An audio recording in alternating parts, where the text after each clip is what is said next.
Welcome back to this week's episode of Clothing Brief. This is, of course, where we catch you up on the latest headlines of the week.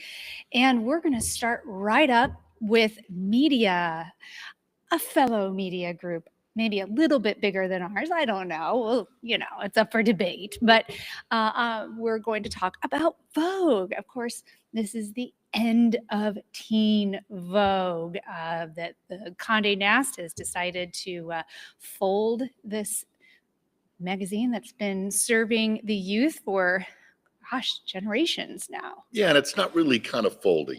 It's not really closing. It's moving into Vogue.com. There's been I think the entire magazine industry has been challenged with the declining revenue picture with advertising. Every year, the CAGR, compounded annual growth rate, trends down 5% every year. It's about an $11 billion industry. Today, it's projected by 2030 to be around $8 billion. And so consolidation is kind of part of the world today. Putting people more are spending more resources, money in yes. different areas. Magazines aren't driving as much revenue and profitability. So the hope is that, those that love the whole politics bend for Gen Z, the whole communication structure and platform that really has, been a major moniker for Teen Vogue, won't be lost as it's kind of folded into Vogue.com itself. There is some speculation that this media group is actually going to be stepping back from its spotlight on what's happening with regards to political commentary and activism in fashion. And yet we've been seeing that from a design perspective remain ever important. So, the youth always seems to step forward with care and concern for the world. So I do find this particular conversation a little bit of a surprise. It's no secret. It's a trend. People, when you've got the administration suing people, right, for free speech, that's a problem. I think that this is all a moment in time. I think people will find their voice again. And I would imagine that Vogue will continue in their own way to, talk about what's going on today. Well, if they don't, they lose relevance, in my opinion. That's a fair point. Yeah. Another major shift in the industry, Target. This is the second time they've been in our news headlines since we've launched Clothing Brief. This comes with a mass cut right before the holidays. 1,800 jobs are being cut. What's going on here, Bret? Well, I think it's a combination of things. Here is where this backlash occurred, where, Target was the store of the populace, all sides. At least half our nation supported and appreciated the efforts that DEI was happening, that they were supportive, that people had a voice, that, marginalized were having a place. And Target took that stance to wipe away DEI. And I think it really affected them. Right. People stopped going in protest. It continues to be a major challenge. And I think Target's got to figure out its way. I think, sitting down and kind of understanding and figuring out how they can continue to make efforts to make the world a better place for those that can't speak for themselves is important. And again, I think a lot of what's happening today is transient. There's a lot of backlash, for removing DEI initiatives. Yeah. This is what we talk about all the time about pendulum swings. When human nature is that if we think a specific subject goes way one way, there is this kind of opposite and equal reaction where that pendulum kind of goes back. That is what's happening today, this backlash against DEI. And I think human nature comes back in and levels that playing field so that there is an evenly balanced understanding. Rights comes back into place. There's conversation that happens.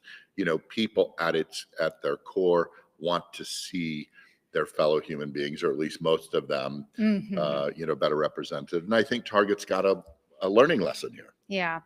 You compound that with the challenges of tariffs and maybe struggling to meet some of their price points. I can imagine that that's hitting their bottom line harder. The other thing that I'm not sure they're doing themselves a favor with right now is the way in which they let a lot of these people go. They're coming under some scrutiny for managing this process through a mass conference call and letting people go.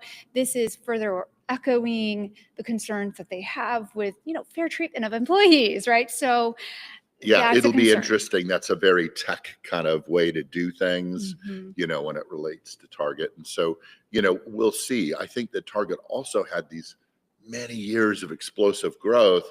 And I would tell you there's a good part of what's happening maybe with too many layers at upper levels, So some of that streamlining is an important decision to be made, especially when you've had 11 straight consecutive quarters of loss. Yeah, or flat sales Yeah. as well. They did mention that there kind of were too many people at the top with the same Yeah. job, and that slows decisions down and can slow progress down. So I Yeah. guess it's good to get rid of some bloat, right? Probably a combination of a number of things. Right. Honestly. So we have another shift happening in the luxury market. Now we're talking Balmain. Olivier Rousteing is departing after 14 years. This is adding a little shockwave to the luxury industry once again. I mean, this is a legacy. He Yes. started at 24. I mean, one of the youngest ever. Yeah. Yes. So in 2011, I think he started working at Balmain. He was one of the youngest in Paris, the first Black designer to lead a major European house, and now he's moving on. And so I think there's no replacement. Yes. I mean, this is just newly dropped information. In the public yes. conversation. I'm sure behind the scenes Yeah. there is an ongoing dialogue, but that's a pretty major shift. It'll be really interesting to see who they bring to the table to replace that vision.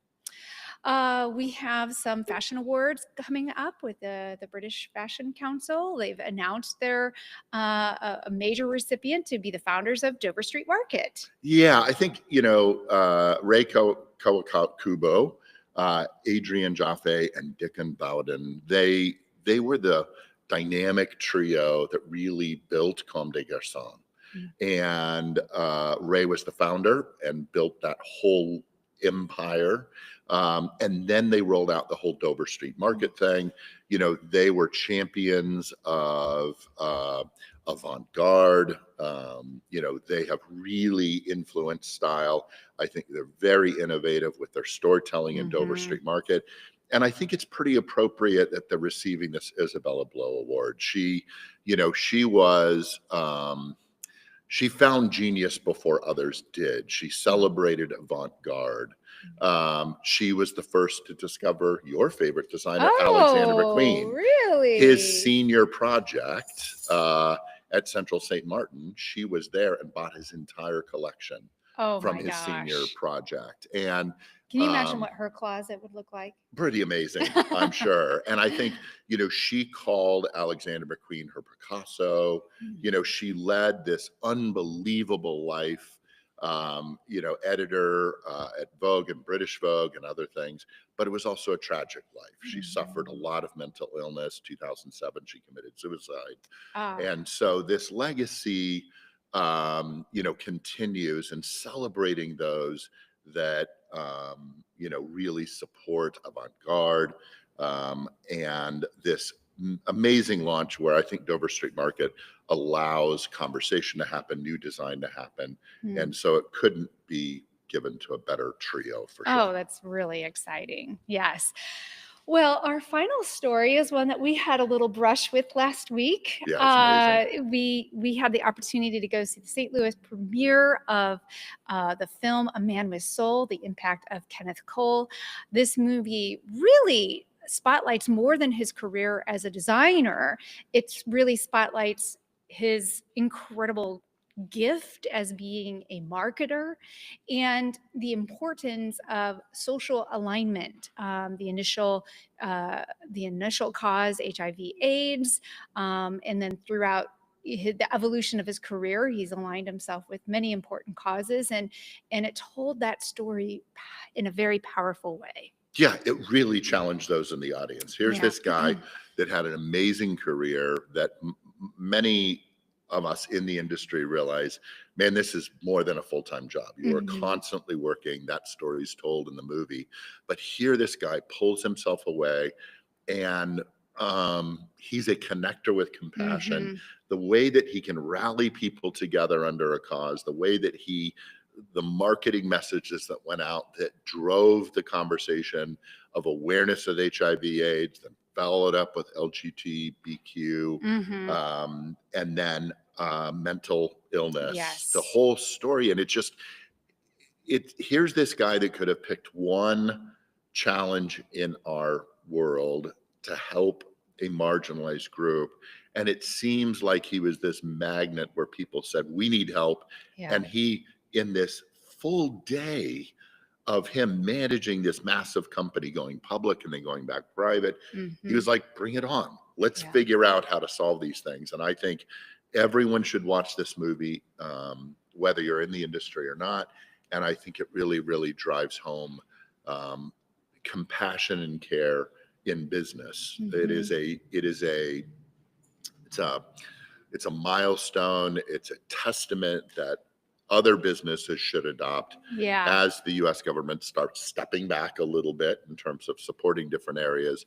Business can pick up some of the reins. And I think he was ahead of his time. Kenneth Cole was definitely ahead of his time with that. It's something that we talk about a lot when we're consulting new brands, making those decisions about the things that they really care about, and using their platform to align in a way that can deliver compassion to this, that align your brand with something that you really care about, that can impact change Yeah. in a way that's needed. And so this was an incredible example of how to do that very honestly, authentically, and successfully. So Yeah, you really got in the movie the sincerity of his direction. mhm. It wasn't like, hey, this is a marketing message. I'm gonna, go throw some money at, a certain cause, and that's gonna help drive my business.